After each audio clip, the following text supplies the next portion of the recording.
தென்காசியிலே நீங்கள் நுழையும் பொழுதே பாரதிய ஜனதா கட்சியினுடைய வாசம் அடிக்குதுங்க ஐயா. பட்டி தொட்டி எல்லாம் எங்கே பார்த்தாலும் கூட பாரதிய ஜனதா கட்சி. இதுவரை மாற்றுக் கட்சியில் இருந்தவர்கள் எல்லாம் முடிவு செய்து விட்டார்கள். 2024 மோடிக்கான தேர்தல். நம்ம ஓட்டெல்லாம் மோடிக்குத்தான், எதிர்கால இந்தியாவிற்குத்தான், வளர்ச்சிக்குத்தான் நம்ம ஓட்டு. 2024 நான் கட்சி பார்க்க போவது கிடையாது.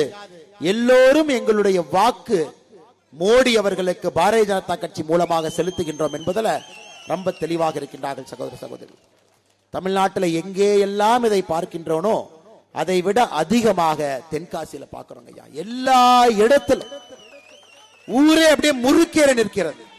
தென்காசியை நரம்பு புடைக்க நிற்கிறது. உண்மையை சொல்ல வேண்டும் என்றால்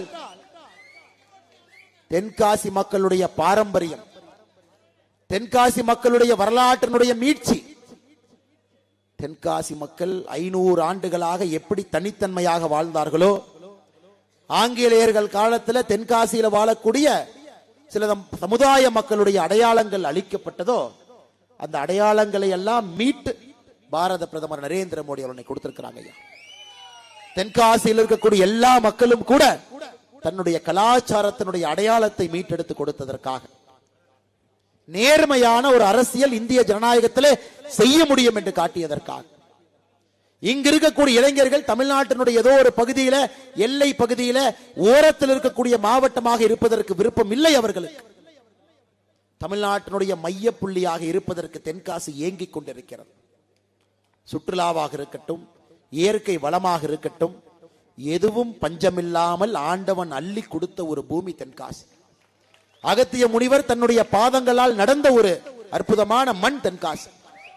இப்படிப்பட்ட வீரம் சொரிந்த மண்ணுங்க யாது. இன்னைக்கு தென்காசி நினைக்கிறது தமிழகத்தினுடைய வரலாற்று மையப்புள்ளியில நான் இருக்க வேண்டும், வரைபடத்திலே ஒரு ஓரத்திலே என்னை ஒதுக்கி வைக்காதீர்கள் என்று தென்காசியினுடைய மக்கள் எல்லாம் நரம்பு முறுக்கேறி பேசிக் கொண்டிருக்கின்றார்கள். நரம்பு முறுக்கேறி பேசிக் கொண்டிருக்கின்றார்கள்.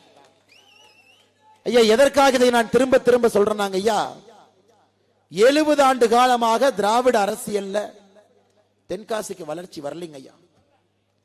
சமீபத்தில் உங்களுக்கு தெரியும், மக்கள் ஒரு ஆச்சரியமான கேள்வி கேட்டாங்க. ஐயா, ஈரோட்டில இருந்து ஒரு ட்ரெயின் வருது, திருநெல்வேலி வரைக்கும் வருது, அந்த ட்ரெயினை கொஞ்சம் செங்கோட்டைக்கு கொஞ்சம் நீட்டி கொடுங்க ஐயா. எங்க இருக்கக்கூடிய தலைவர்கள் சொல்லும் பொழுது ஆச்சரியமாக இருந்தது. அதாவது எல்லாமே வரும், ஆனா தென்காசிக்குள்ள வராதுங்க. ஏன்னா தென்காசி பார்த்தீங்கன்னா தமிழ்நாட்டினுடைய கடைக்கோடி பகுதியில் இருக்கக்கூடிய ஒரு மாவட்டம். இந்த மாவட்டத்தில் இருக்கிறவங்க மற்ற மாவட்டத்திற்கு வேலைக்கு போகணும். ஆனா இந்த மாவட்டத்திற்கு வேற யாராச்சும் வந்தா சுற்றுலாவுக்காக வருவாங்க. ஆனா இன்னைக்கு தென்காசி மக்கள் அதை ஏற்றுக்கொள்ள மறுக்கின்றார்.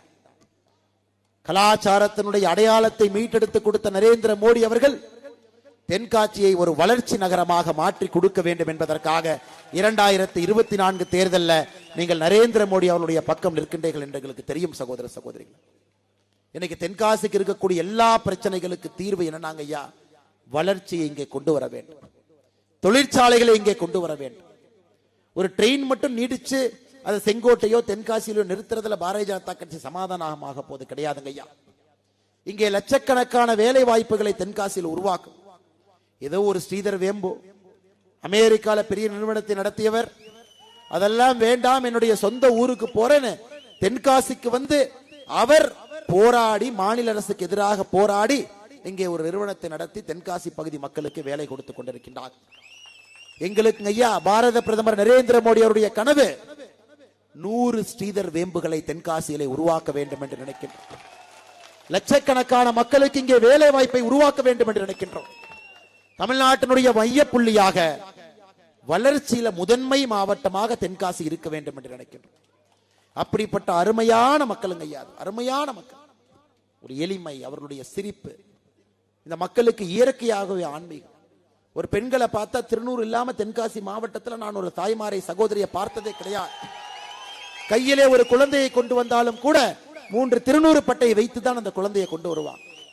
தமிழ்நாட்டில் எந்த மாவட்டத்திலும் ஒரு பிறந்த குழந்தையிலிருந்து ஆன்மீகத்தை ஊட்டி வளர்த்த ஒரு மாவட்டத்தை பார்த்ததில்லை, அது தென்காசி மட்டும்தாங்க.